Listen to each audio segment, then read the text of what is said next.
Yo, Wellness Posse! Allie Waddell here. Thanks for joining me, Wellness Posse Wednesday. And you probably recognize this face. You maybe have not seen it in a little while. This is my bestie, Colette Davenport. We do a lot of videos together. We've done a lot of videos together.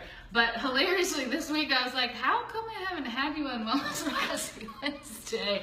Duh. Yeah.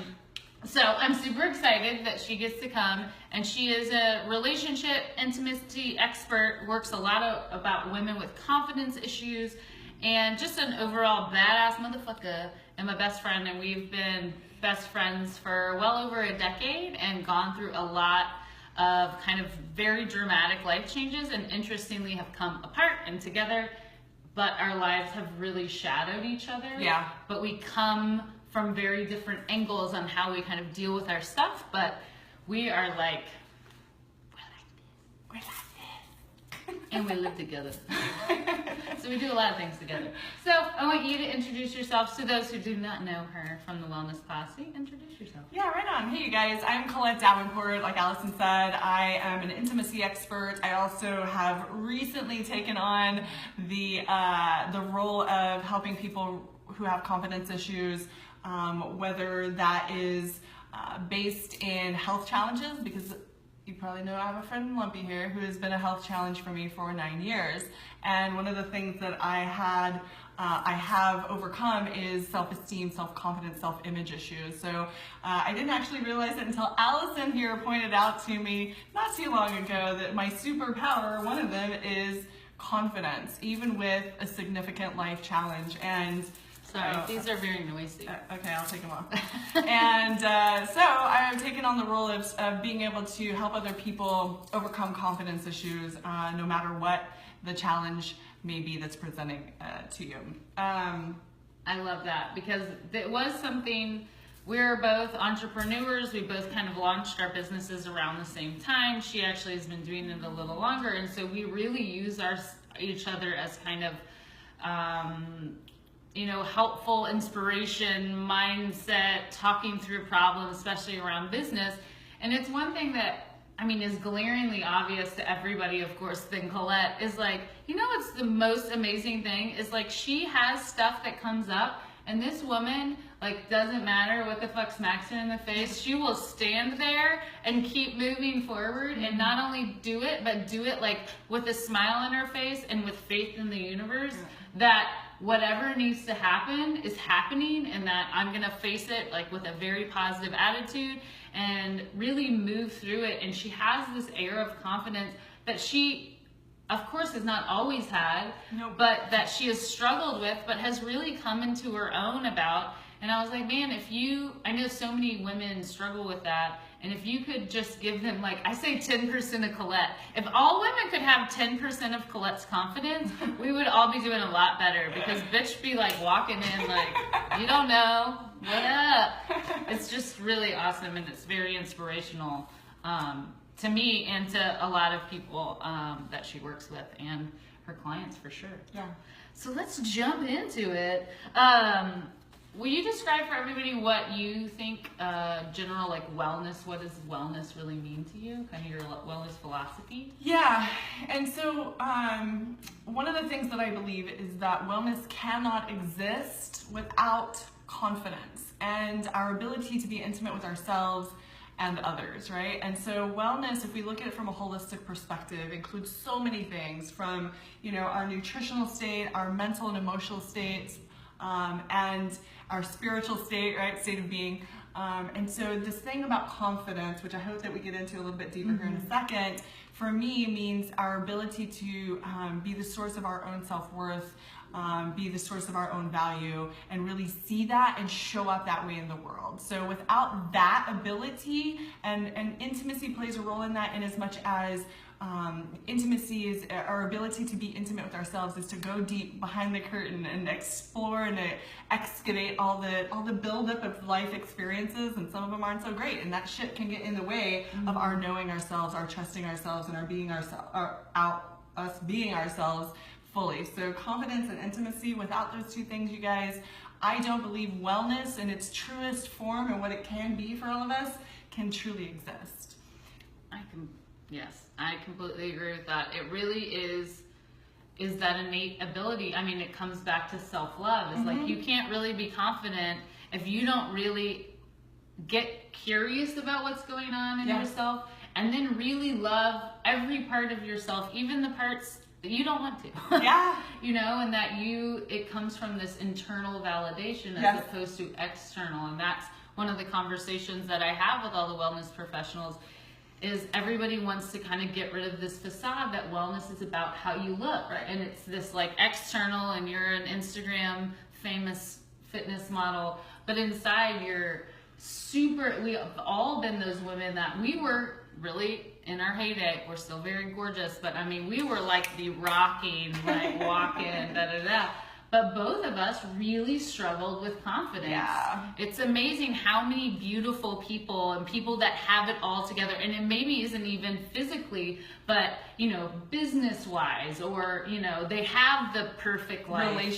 Relationship-wise, and when you dig deep, the crazy thing is the people that a lot of times are on that like higher level, or what you believe are kind of above you, a lot of them struggle to a core point that if any of those things were to fall apart, that then they crumble. And so that's what I really want you to get into, is what real confidence is. And maybe can you talk about it under kind of telling people your path of like how you got here, and like where it used to be, and kind of how you've rediscovered what real confidence means, as opposed to kind of showing external confidence and maybe not really feeling it at that deep level. Yeah, for sure. So the best way that I can convey that is to tell my story, and I'll do my best to do the Cliff Notes version of it. But I like to start it by saying that I was a sophomore in college, and on a full academic scholarship that I got for being a valedictorian, and I dropped out to work as a call girl.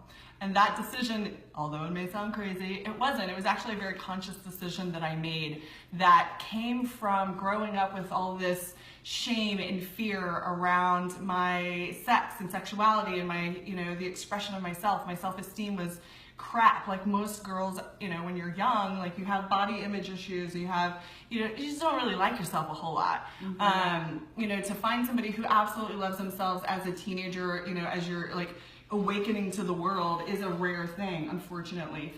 Unfortunately, we have people who hopefully are going to change that conversation for people starting at a younger age. But me, at the time, my self-esteem was low. And so I thought that going and having men pay me to like me, pay attention to me, was going to fix that. Of course it didn't. But what I learned from that experience, and being this sort of curious, open-minded, passionate philosopher and explorer, like I just go looking and listening and paying attention, and lots of time spent in contemplation and reflection. And so through that process, what I learned was I wasn't the only person who had self-esteem issues and was having a hard time expressing herself sexually in general. That the men that were hiring me and their wives were also struggling with that, but none of us were dealing with it in a very healthy or productive way, right? So fast forward, 15 years, right? So then Lumpy develops.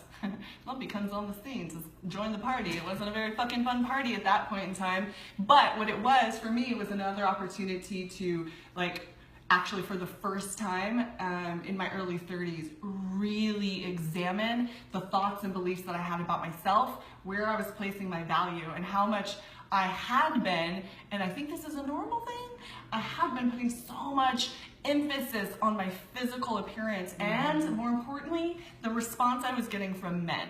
So if I was desired, if men wanted me, if I was being asked on a date or cared for or taken, all of those things, right? Then I had high self-esteem. But take those things away, and Lumpy was like, bitch, you better watch what's gonna happen now. You think you're feeling good? Let's challenge that. So Lumpy came on the scene. I had to get really intimate with myself and take a look at where I was sourcing that self-worth and that esteem and that confidence. And I realized that it had always been something outside of myself. Other people, circumstances, my financial position, like the car that I drove, like all of those things mattered and would impact how I felt about myself. And, to be really specific with that, right? So some days I might be feeling really good about myself and, feel like I want to contribute to the lives of others and do good in the world and love my mom. And then other days I didn't feel good about myself. And I was like, fuck you. And you, and you, and you, and you, and you. And most importantly, fuck me. And the way that I was dealing with that was drugs, booze, other unhealthy ways of avoiding and coping. And, the relationship, just to give you a real specific example, on those days, the relationship with my mom was horrible.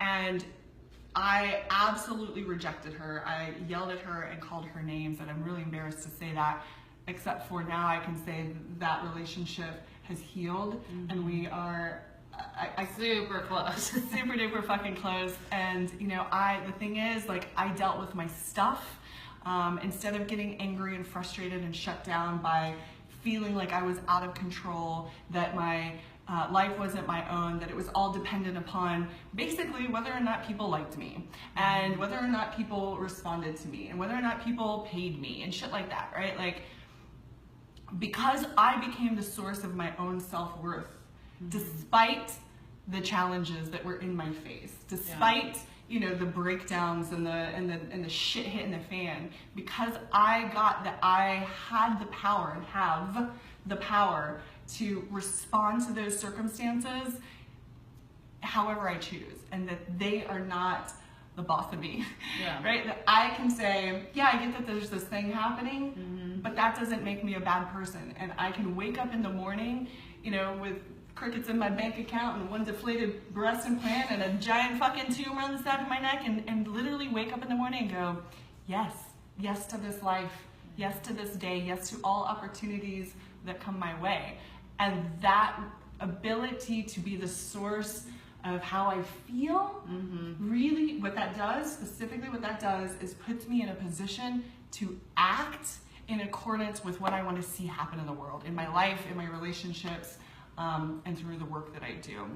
So basically what I'm saying is, I've been given this amazing opportunity to discover where confidence comes from, where my value comes from, put it into practice, and fucking kick ass, despite whatever may come at me. Yeah.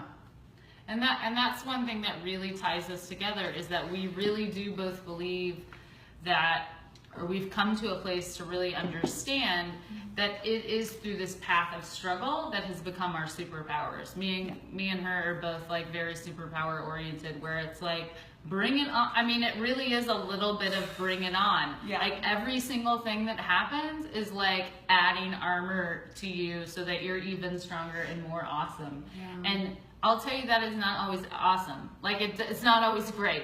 Like, at first, those things will smack you in the head and you'll be like, why, universe, are you fucking with me? And then you have to take a step back, and we both do allow each other the space. We're not like acting like nothing happens to us, and like it's acting, not denial. It's not denial, and we're like delusion. Living in the land of delusion. We both acknowledge, like, this fucking sucks. Yeah.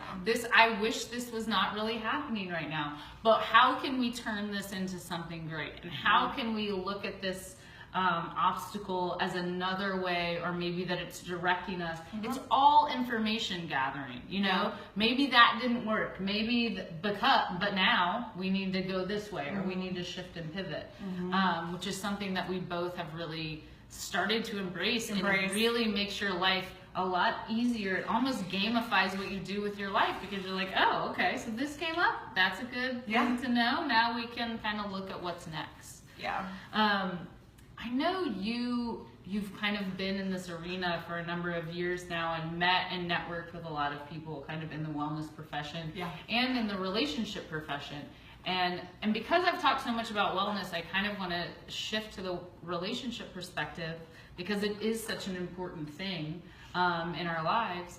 And what kind of looking at how different people work with clients, what are conversations that you wish wellness professionals kind of in the relationship, intimacy, couples coaching kind of arena, what conversations do you think or wish you heard more. Yeah. Or maybe have couples worked with somebody else and then come to you and maybe there was a miscommunication kind of thing. So what are those topics or conversations that you wish couples and relationship professionals in the relationship admin were having? Great question. So I was actually coaching a couple this afternoon, and the thing that was challenging them so significantly was the fact that they were talking about the past, and essentially, to a certain degree, sort of attacking each other for what they were blaming each other for, a past circumstance. And in previous working with therapists, and me and the difference between coaching and therapy, which we'll actually go into. We'll have her describe that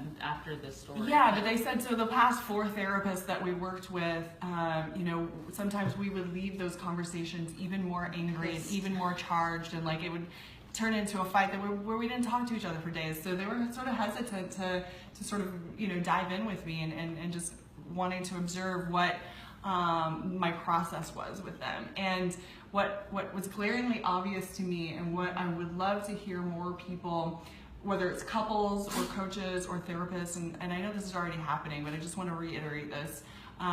What I would love to see happening more of is talking about not the thing that happened in the past, not the circumstance or the fuck up and the breakdown, but really about the feelings that you have. Because the thing that happened in the past is in the past. It is no longer relevant. In fact, I said, let's literally stop talking about it, because the more you talk about it, the more you bring that thing into your present, and it is a thing of the past, a thing that happened. But what is still stuck is the emotional response or reaction that you have or had and still have to that thing. That thing is real. That thing can be addressed in the here and now. And until that thing, that emotional, that fear, that anger, that rejection, that betrayal, whatever it may be, until that thing gets worked out, what you're going to do is keep talking about it and keep talking about it and keep talking about the circumstance, what you said, what you did when that thing happened, and from here. And then all those, I imagine in all of those therapy sessions,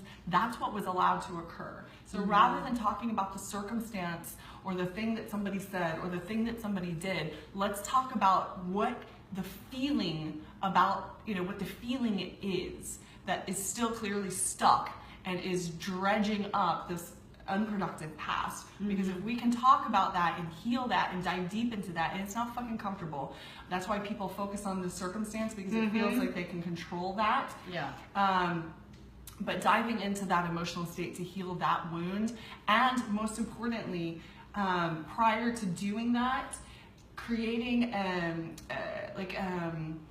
commitment to, creating a commitment to what you want to create from this place moving forward. As a result of diving into this uncomfortable shit, here's what I want to create, and positively languaging what they're creating moving forward, and what they're committed to as a, for each other and as a couple, is way more powerful than just he said, she said, and somebody allowing that shit to go on and on and on and on, and fire it up and bring it back and like re-energize that, negative emotion.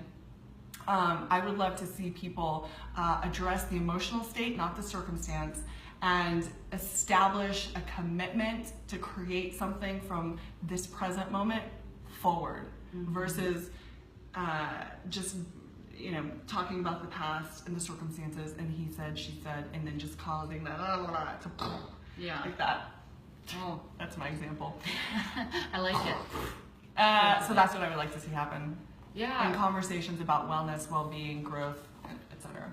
Yeah, and I think a lot of people get stuck in the conversation. They want to talk about it, and they want to talk about it, and they want to talk about it. And what Colette does is put you into action. It's not about let's understand the emotions and the feelings around what happened and what it's bringing up for you, but let's take action steps to move you forward. Because if you could talk your way out of it, it would have been done. You wouldn't be in therapy. If y'all could talk to each other and both understand where each other came from, or convince the other person to understand you, you wouldn't be there. So the whole point is to kind of really work on the emotional, but really that's what she's saying, commit to taking the steps forward. Yeah. Stop looking backward. Yeah. And since we're on it, and because I don't know that we've actually gone over it, explain your definition of the difference between a therapist and a coach. Yeah, and so just to be clear, there's a lot of parallel, there's a lot of overlap. A lot of therapists are coaches. Coaches are not therapists, however. And what I mean by that is we do not diagnose or treat the people that we work with, and we don't have an established hierarchy where a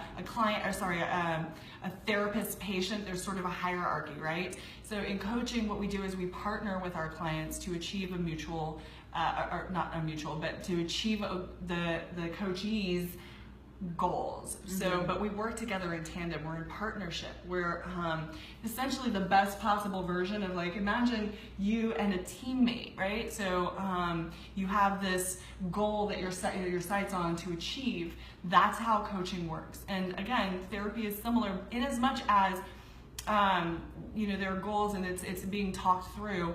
But the thing that I think is different about coaching is that, well, for me personally, I'll speak for myself, that when I work with somebody, the two things that I require of them are willingness and commitment. And they're willing to,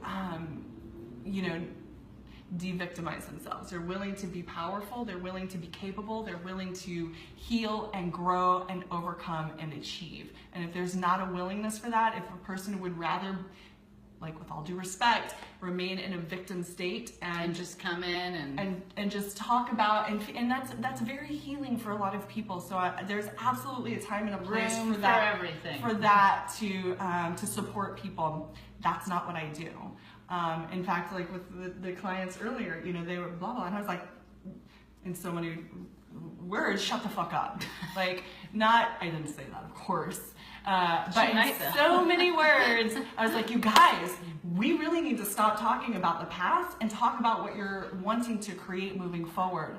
And that is, and continuing to bring somebody back to that place, because listen, we're all programmed to rehash the shit that we don't want, what we think went wrong, what we think the other person did to make that shit go wrong, and how we're right about this and this is wrong, and like, that is just how we're programmed, right?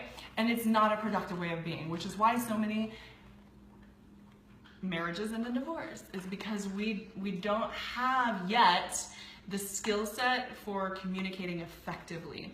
We don't have yet the understanding of the underlying issues that cause those seemingly repetitive fucking arguments to keep coming up, right? Yeah. I believe that it's because we are looking to the past, we are not addressing the root cause of the issue, and we're just talking until our faces are blue, and not actually willing to shift how we see ourselves, how we see the situation, how we see the other person, and we're not actually committed and recommitted and recommitted and recommitted and recommitted to the thing that we say that we want. Yeah. In other words, we're more committed to the argument or being right in that case than we are to creating a loving, joyful, satisfying, thriving relationship.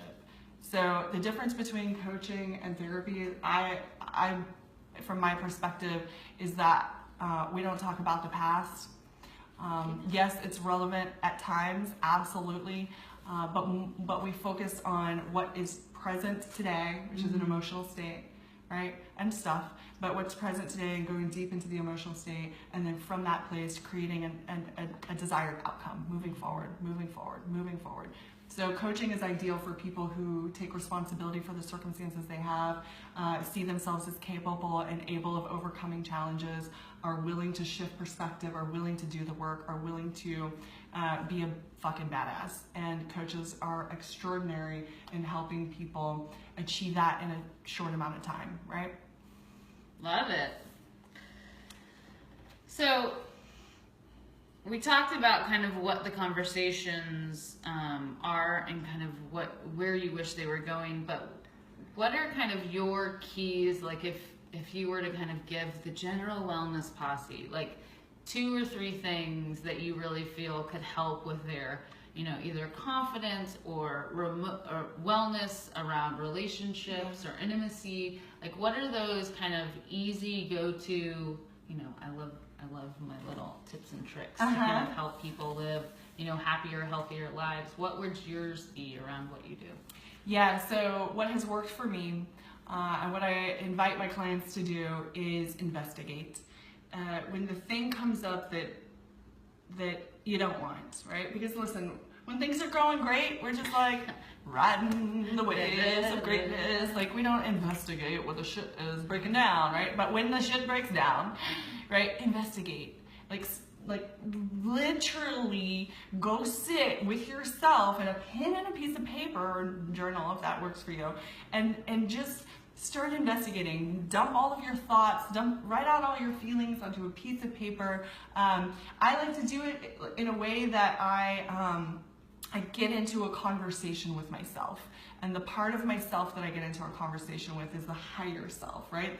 The spiritual self, the self that has no fear and is not malleable by other people's opinions. It really only is, love and acceptance and all possibilities. So get into a conversation with yourself, your higher self, if you will, and just, investigate what's going on. What do I need to know here? What will help me overcome this challenge? What's at the root of this problem? What am I avoiding? Why is this so uncomfortable for me? In other words, just get into a conversation with yourself. Sounds a little woo-woo, quirky, but that's me. So that would be tip number one. Get into a conversation with yourself, ask the questions, investigate what the breakdown is and how you can support yourself getting on the other side of that, right? There's information there, you guys, so go investigate yourself. Number two is, I'm going to talk about it in communication and relationship, right? Because that's one of the top breakdowns and complaints that I hear from people that causes a lot of frustration and stress and anxiety and, nights crying yourself to sleep. So in terms of communication with an intimate partner, we'll just use that as the example. What I would recommend is replace your expectations with curiosity.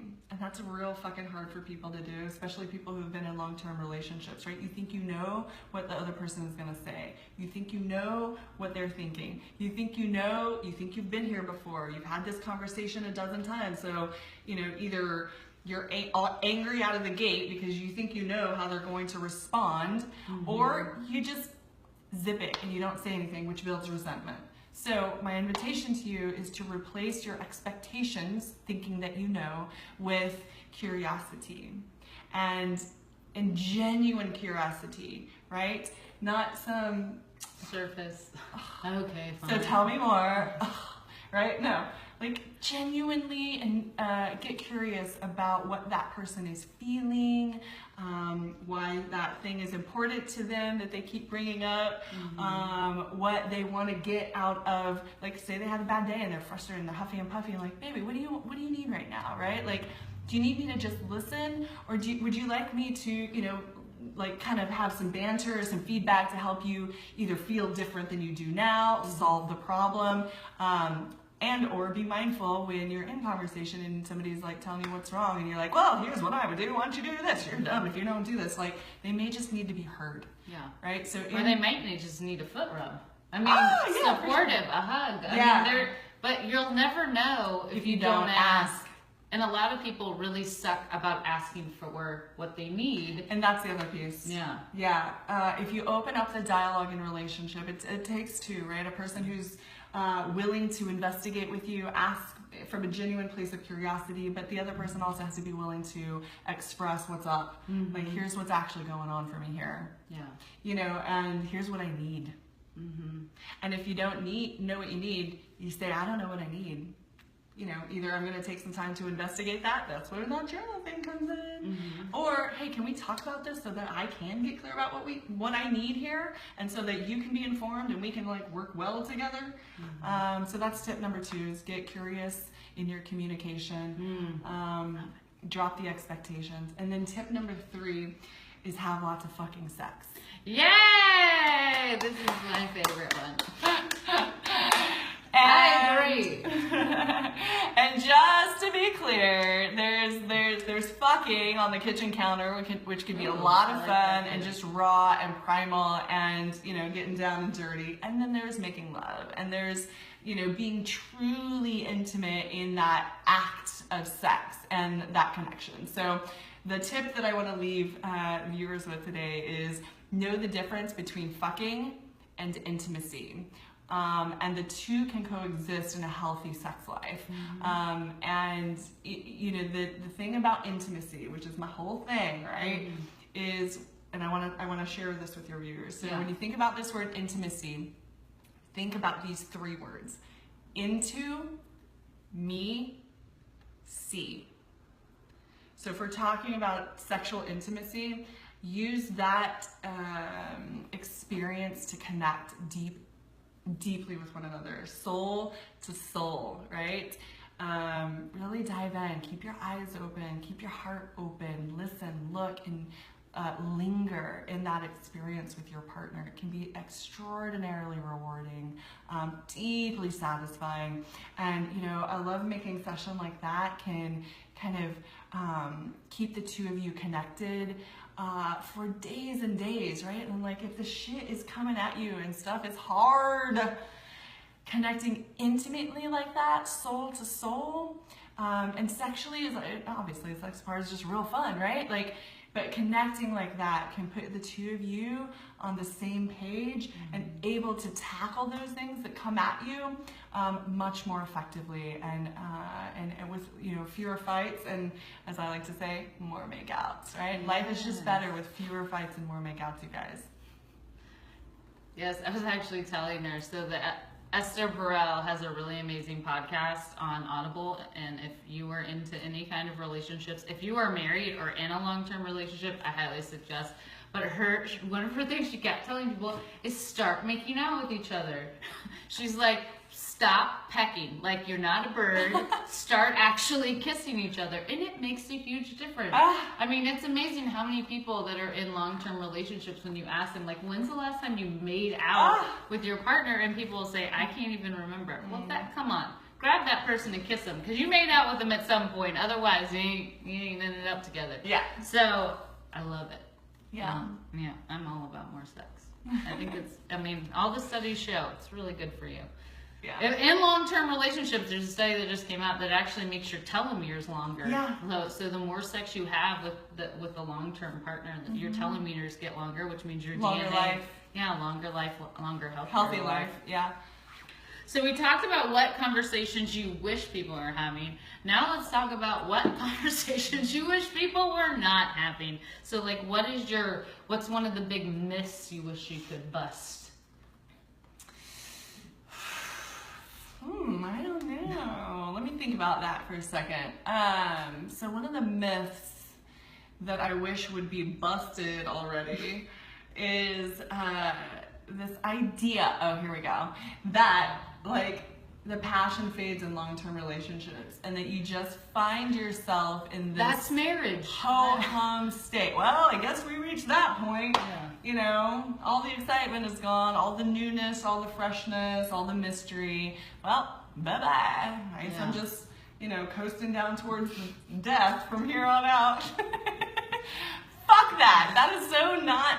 That is a myth. A myth that a lot of people buy into, and so therefore are creating in their relationships and lives, right? And so because if you believe that, it shall occur. Yeah, and the more people that buy into that, the more collectively we're creating that. And so everybody, like you and your guy friends talking about, well, she's just not as, you know, spunky as she used to be. She's just not into sex anymore. Or he just doesn't, you know, satisfy me. Just doesn't care about my satisfaction anymore.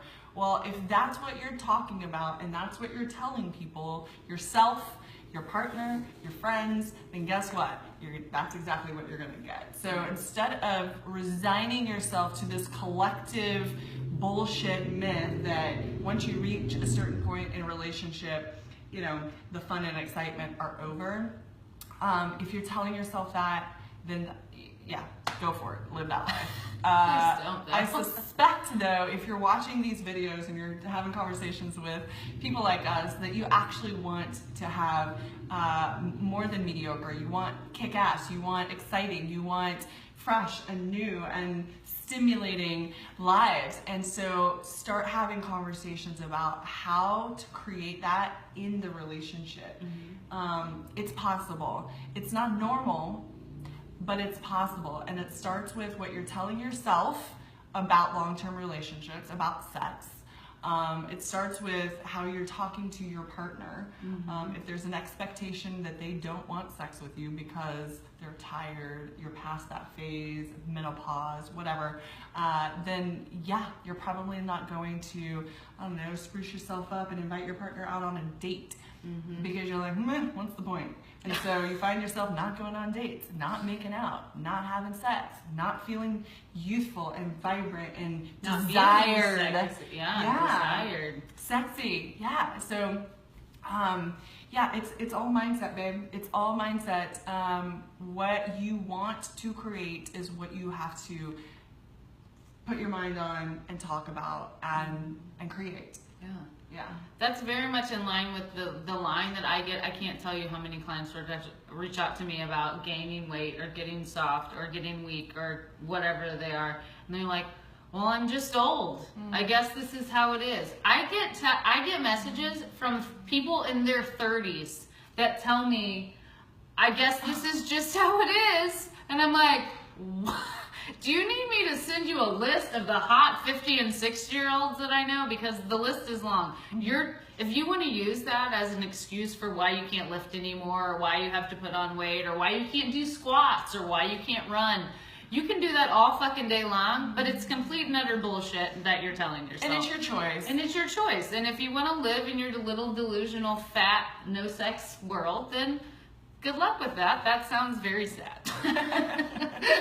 And just know that you're choosing that, right? Yeah, and there's a choice. There's a completely if you want to be like moving forward and change your fucking story. Yeah. That is completely an option if you decide to do it. Because I will tell you, I know hot, ripped, married people in their 60s and 70s who still fuck all the time. Yeah. So it is possible. I'll say it's not standard. It's not. But nobody wants to be standard. So if you don't want to be a standard bitch, then like, let's do something. I know that we have both, like, we use each other all the time to when our shit comes up. And it does. Yeah. I mean, it does. I mean, let's be real. Yeah. Things come up all the time. And so we're really good about checking in with each other to kind of self-correct. I want to kind of really let that out. I mean, that's part of the wellness posse, is to like, let's be transparent that as wellness professionals, we also struggle with the things that we're helping people with. Hence the reason we're in the fields we are in most of the time. Yeah. So can you share with the wellness posse, like, when you have struggled in kind of this intimacy, confidence, you know, besides kind of your story at the beginning, and how you feel like you get yourself back on track, like when you feel like you get out of alignment, as we all do, how do you kind of self-correct? I talk to this woman and or the other people in my life that are clear about what I want my life to look like. So, you know, just yesterday, I had a breakdown. So yesterday I had a morning where instead of in my viewfinder were all of the amazing accomplishments and successes and relationships and opportunities that are present in my life, what I was seeing in my viewfinder was the fact that I have debt and, you know, a roof that needs repair, and I owe somebody money, and it just seems like I just started to feel overwhelmed, and you know, the not being good enough, not being capable. What the fuck am I doing? Like, I keep investing more money into making my business a success rather than paying my utility bill, and I'm like, what am I doing here? Like, how? Like, at what point do I say no to this thing? And so for me personally, you know, no is not an option. The truth is, like, I'm real clear about who I am, what I'm here to do, and what I'm charged with is figuring out the way to deliver that to people that makes it easier for them to find me and to hire me, quite frankly. Those that are looking, my job is to put myself in their viewfinder. Yeah. And yet yesterday morning, what was in my viewfinder were the challenges, right? All the shit that I feel the weight of and have done for some time. So yes, I wake up in the morning saying yes, and then sometimes it's like, right? And so what I did was I reached out to somebody and basically said, this is what's going on for me right now. I'm fucking freaking out.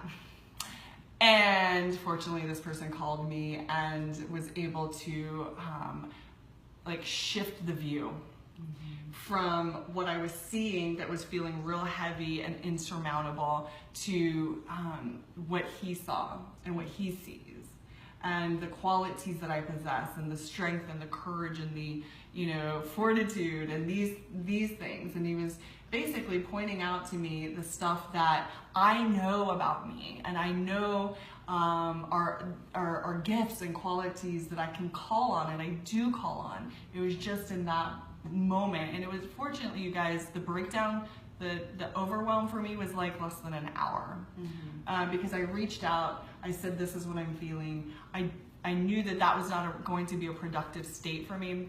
Yeah. And so I reached out, I exposed myself, I was vulnerable to somebody who's new in my life, and allowed them to support me, because he knows what I'm creating. He knows what I want. He knows the person that I want to be and how I want to impact the world, right, with my beingness. And so I allowed him to support me. So to answer your question, when I get out of alignment, I reach out to the people like Allison and the other people in my life who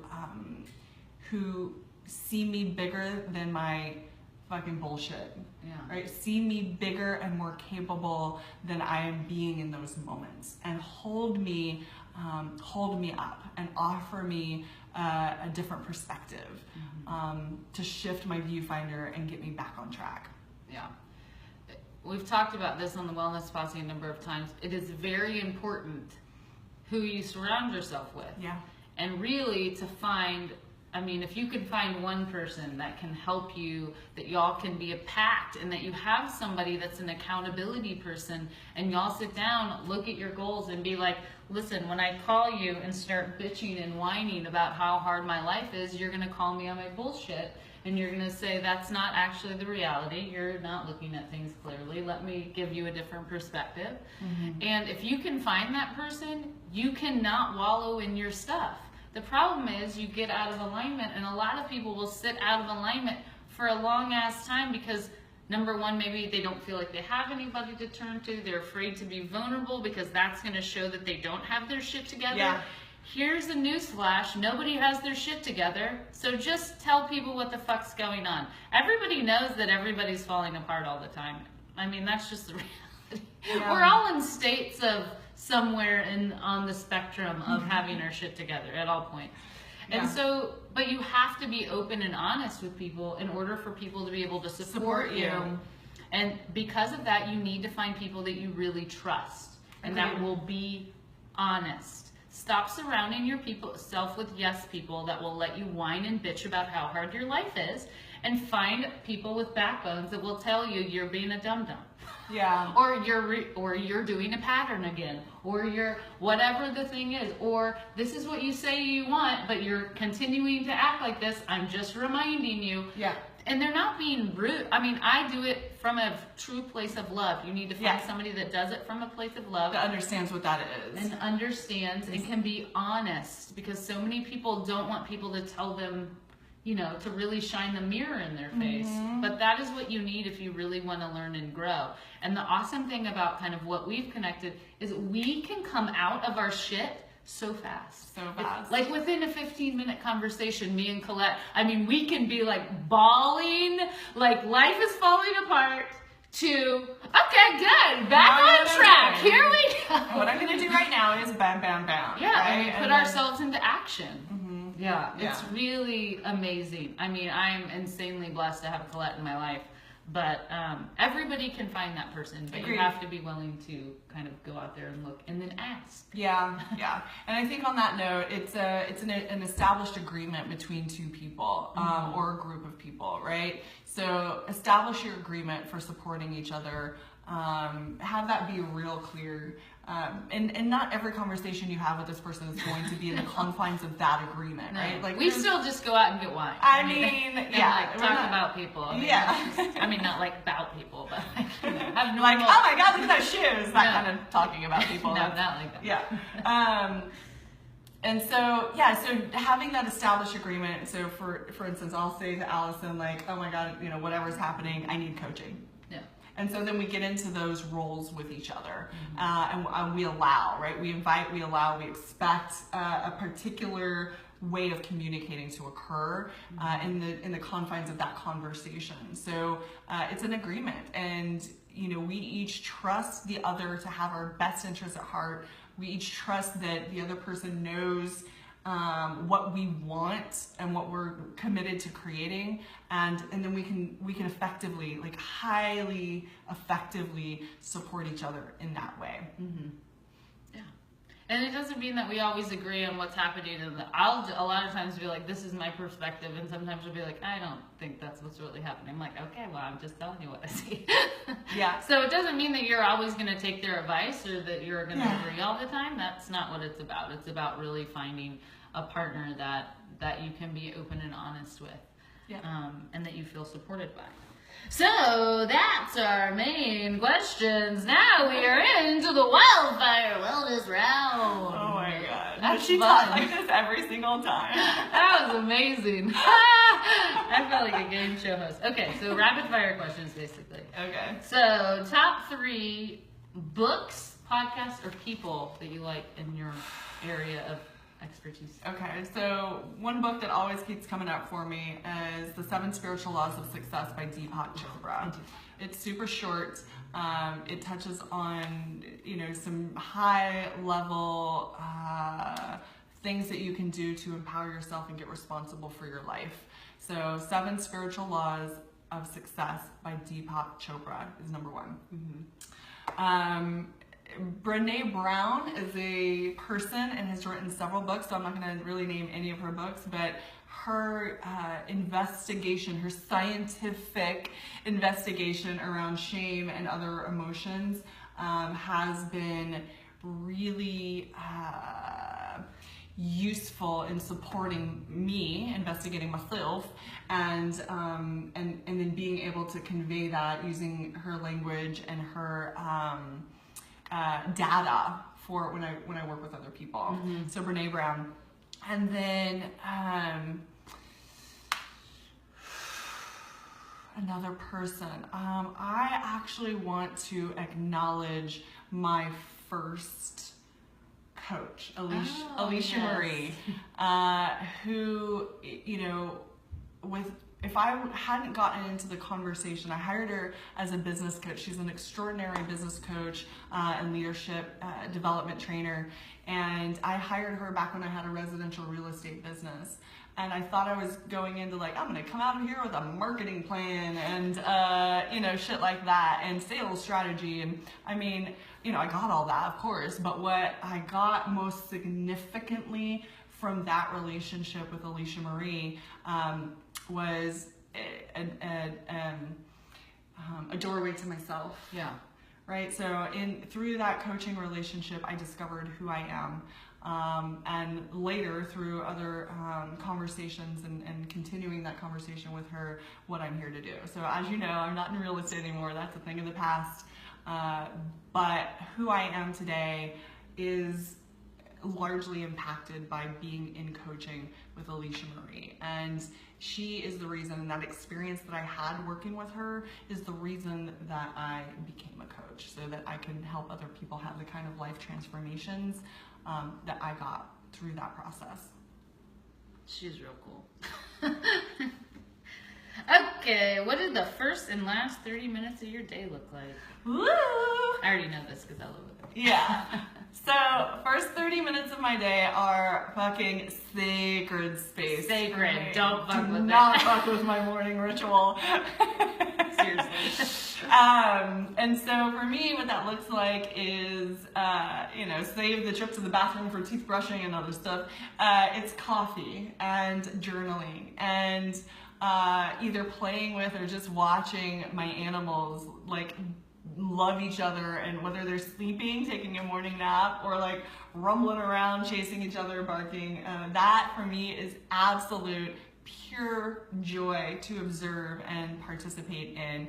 And hang on. And the coffee and journal thing for me really allows me to sort of set an intention for my day. So a few different things come out of that. I either set an intention and get clear about what I want to create that day, or I'm able to sort of process and analyze the day before, for example. So that's my first 30 minutes of every day. Mm-hmm. And the last 30 minutes of the day are, well, it's not consistent. I'm being real honest with you guys. It's not a ritual, so to speak, like the morning is, but sometimes it can be putting on a meditation, a YouTube meditation, and just letting my phone be there by the side table as I slowly sort of drift off and let, the words sort of assimilate and settle in without me thinking about them. Yeah. Which is actually, I always get the best night's sleep, like a really solid night's sleep from that. And I usually wake up much earlier when my night before is that. Yeah. And then sometimes otherwise it's like, oh no, I come home from having drinks and meals with friends and just go straight to bed. Yeah. Which is also very satisfying. But as far as we're talking about wellness posse and like practice tips, tools, and things to do, going to sleep with a meditation, a guided meditation in the background has been really satisfying and rewarding for me. Yeah, and my favorite is Meditation Studio.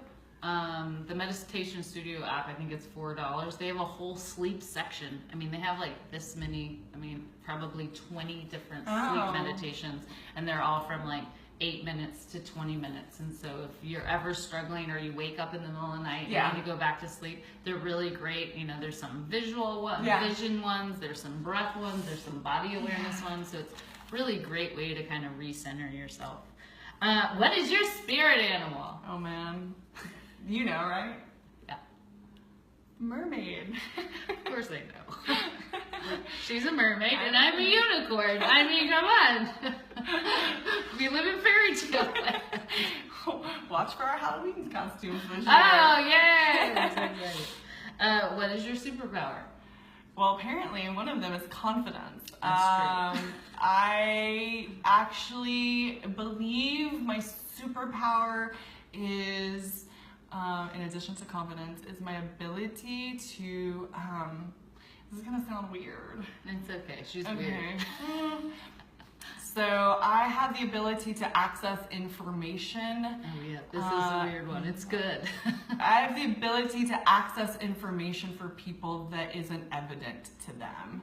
So what that means is when somebody's talking to me, like for instance, when I'm coaching, it's literally I get into my space, right? When I'm coaching and somebody's talking and they're talking and talking, and then I'm listening to their words. Of course, I'm very present with them, but I get information from someplace else that, in addition to giving them back what they say that they want or reframing that conversation, like I have information to offer that isn't available in the conversation that we're having.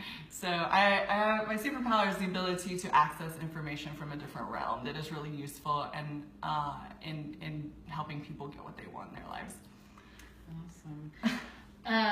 What's your advice to your 16-year-old self? Yeah. Oh man. The advice that I give to my 16-year-old self is it's okay, right? It's okay to fuck up. It's okay to feel what you feel. It's okay to be different. And it's okay to explore what you feel drawn to. even if it's not normal. So it's okay, you're safe. That's what I would love her to know. Okay, well that is a wrap of a Wellness Posse Wednesday. I think we went very, very long today because she's my bestie and we talk a lot. But I love it. So share, I kind of put in the notes that she is actually starting a 5-week kick-ass confidence group program. And so I wanted to share more about that, but then kind of just share with the Wellness Posse how they can find you, if they're a couple or individual, kind of what are your different services and what you have coming up. Okay, for sure. So a week from today, the 19th of July, I am starting, and I suspect I'll be starting these more consistently, so on a monthly basis. So if you're watching this not in July, it's all good. But I do a 5-week small group course called Kicka Confidence for women, and so it's about basically creating the life that you want despite the challenges that you might be faced with. And I teach you everything I know for getting on the other side of that challenge and waking up with confidence, waking up with your, walking into a room with your head held high despite whatever, self-image stuff you might be challenged with. That would be one way to work with me, is in the small group program. It's the most budget-friendly way of working with me. Then I also work with individuals and couples in private coaching programs. And so those are, the way to get to me is go on my website. It's ColetteDavenport.com. Search around there, see if it feels resonant for you. If it feels like I know what I'm talking about and you want to have a conversation with me, all you have to do is apply, and so we can get on the same page before we hop on the phone and see if whatever's going on for you, if I can help you get on the other side of that. Yeah, you can also message her. We link to her Facebook page, so you can message her on there as well, and she can kind of direct you exactly to where you should go depending on what your needs are. But thank you for being on Wellness Posse Wednesday. Love you, mean it. Love y'all. Okay, thanks guys. Bye, you guys. We'll see you next week. Bye.